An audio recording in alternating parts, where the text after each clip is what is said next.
Dear friends, please write you in the comments what you think about this story.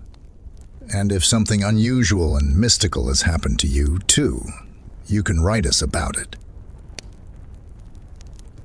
The White Wolf, a cunning and intelligent werewolf with sharp fangs and burning red eyes, stealthily prowled through the night, instilling fear in the residents and hunters alike who found themselves in the remote corners of the Tambov land. Every winter, I go to the forests near Tambov to hunt wolves. These bloodthirsty creatures have been increasingly troubling the locals lately. Like many other hunters, I am paid by the local authorities for every wolf I manage to shoot. Such a trip took place again this year. On a regular weekday, my dog Darcy and I got off the bus on a forest road. We immediately ventured into the impassable wilderness.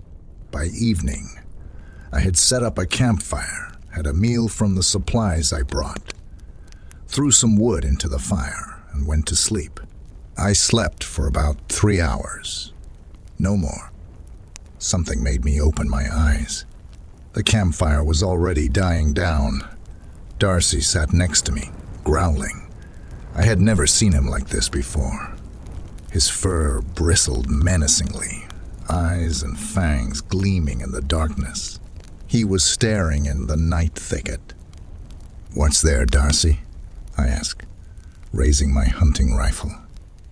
A pack of wolves could easily be nearby, and encountering them at night promised nothing good. However, nothing disturbed the silence, and I slightly calmed down. Perhaps some animal had passed nearby, and the dog sensed it. Well, Darcy. Calm down.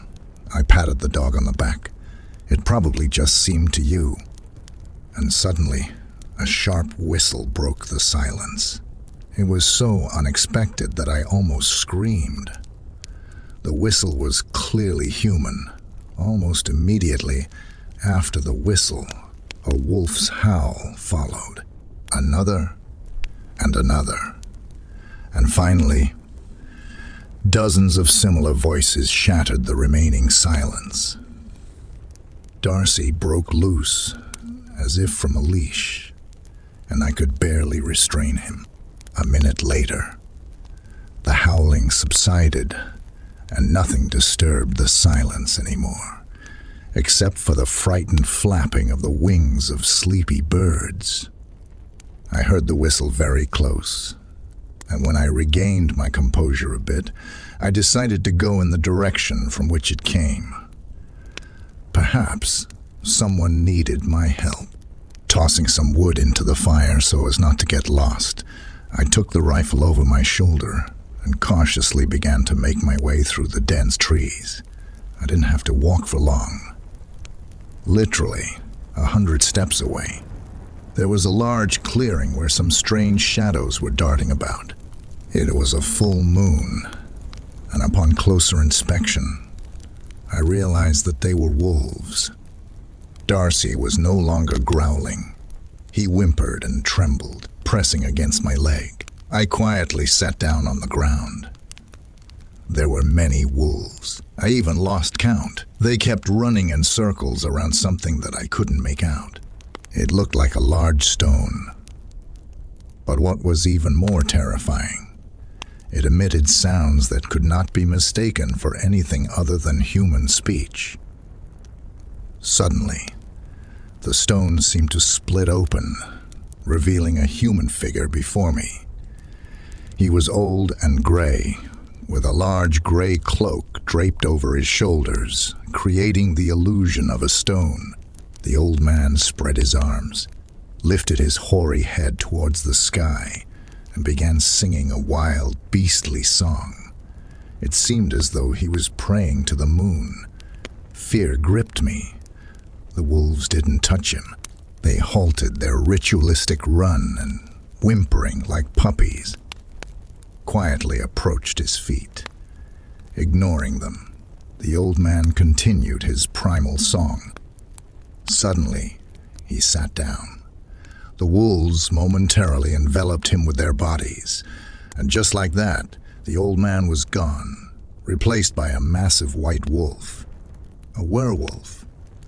The wolf circled the clearing, then dashed away, followed by the entire pack. Was it a dream, a delusion, or a mirage? I called out to Darcy, but he didn't respond. No matter how much I whistled for him later, he never appeared. I reached the campfire, gathered my modest belongings, and left that strange forest with the first rays of the sun. Later, I realized I had received a warning. That's why they didn't harm me. The werewolf conveyed to me who was in charge here, and I had to convey this to people. But I told no one. No one would believe me. Eventually, I learned that since that time, the wolves in the area became unbearable, extending their attacks beyond domestic animals. Hunts were organized against them, but some supernatural instinct allowed the wolves to elude capture. They always knew where the hunters awaited them. Rumor had it that a large white wolf was their leader.